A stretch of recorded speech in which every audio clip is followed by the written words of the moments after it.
punk and disorderly? Or were we really disorderly? The punk scene at the bars had kind of reached its head. There were really no punk clubs anymore. Um, some bars did throw punk shows. One bar in particular was the Cubby Bear. They were forced by the bands to have two shows, one for underage people, one for people who were overage.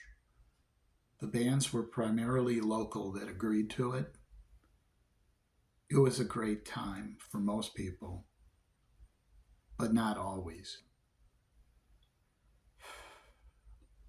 We had gotten to the show a little early and were sitting in the parking lot. Um, we had gotten there before the overage show started, and we had gone out to the parking lot because the band that was playing, we, really didn't want to hear. We had had some problems with them. And we're sitting in the car, and two Chicago cops came out of the bar pissed because it was an underage show and they couldn't drink. They were at the Cubs game. It was a doubleheader, and both of the games went to extra innings. And these two of Chicago's finest were drunk beyond belief and were pissed that they couldn't drink in the Cubby Bear, that it was dry for about another hour. Well, they went out and asked, who's involved? Who's there? Who's doing this? We really didn't have anything to do with the show. The only thing that we had to do with the show is we agreed to help pass out flyers by the people that were throwing the show. And we had put some out there. And one of the kids said, well, those guys in the car over there put out the flyers. Well, what a mistake. They came to the car, pulled us out of the car, and beat the crap out of us.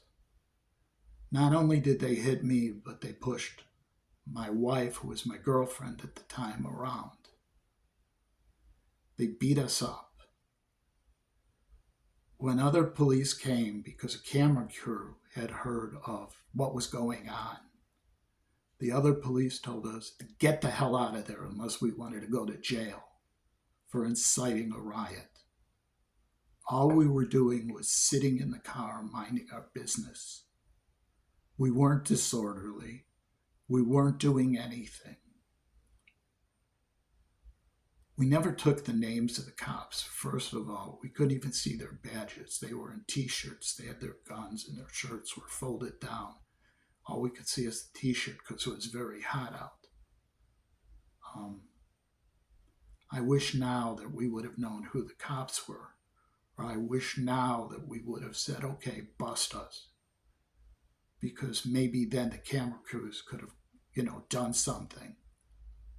But we didn't want to get locked up. We just drove off. I was beaten up.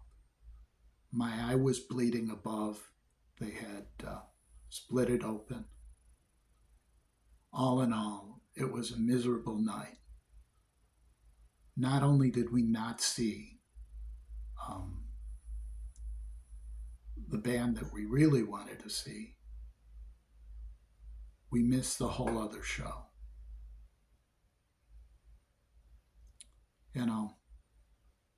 These beatings, these things by the police were not uncommon.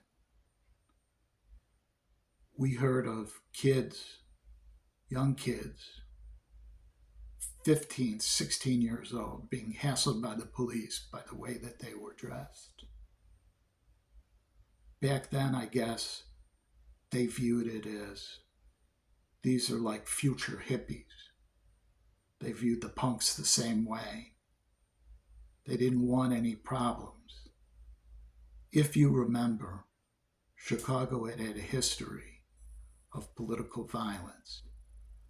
You had the Chicago riot that happened, the Democratic Convention, where Mayor Daley sent the police in, and they beat up people that were peacefully protesting. It turned into a riot, people fleeing for their lives. The punk scene was viewed as the same thing.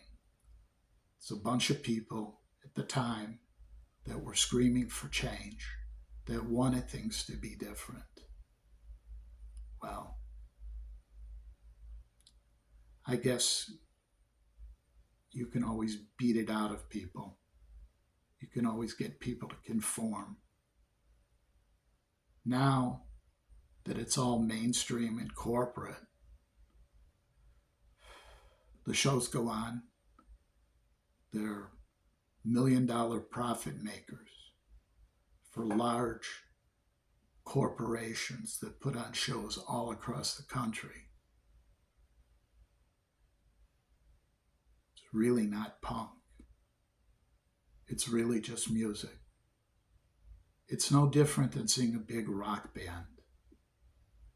People, they buy flyers, t-shirts, and the shirts are not like $5, $6, $8. They're paying like $30 for a shirt at the show. It's just a corporate thing. And the weird thing is, the kids of today, most of them don't know the difference. They don't know the history. They don't know how it started. We did see an underground scene that we took part of, 15 years ago, 10 years ago, in Little Village in Pilsen. Bands throwing their own shows. We saw them in closed factories. We saw them in people's lofts. I remember there was even an indie record label that would throw shows in their loft. And I remember the police telling them that they couldn't get any bigger under Daley Jr. This was after the U2 fire. I guess he didn't want underground shows happening. There was a crackdown. I remember other shows being raided by the police, shut down. Yes, they were unlicensed. They were big parties. But I guess if someone would have paid someone, they would have existed. But this was totally underground.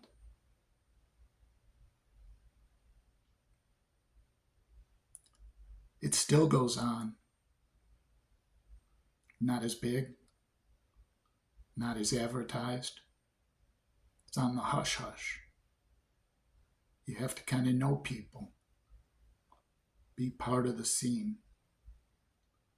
I just think it's not worth their time. They see that it's really not going anywhere, that it's really not causing any kind of trouble for the status quo. Because the bands, they know what's up.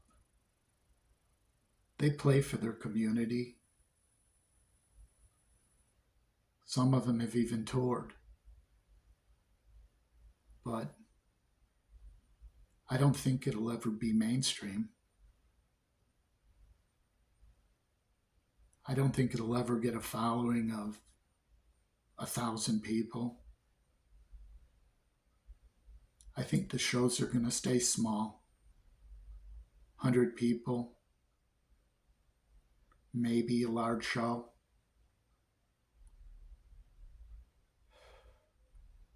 Most of the people who go there are band members. Maybe their band's not playing, but they're in another group. They're really not drawing large numbers of people that are not band members. That's how you build a movement. That's how you lead people. It's what it is. Just another music genre. So much for the dream. You guys have a nice night.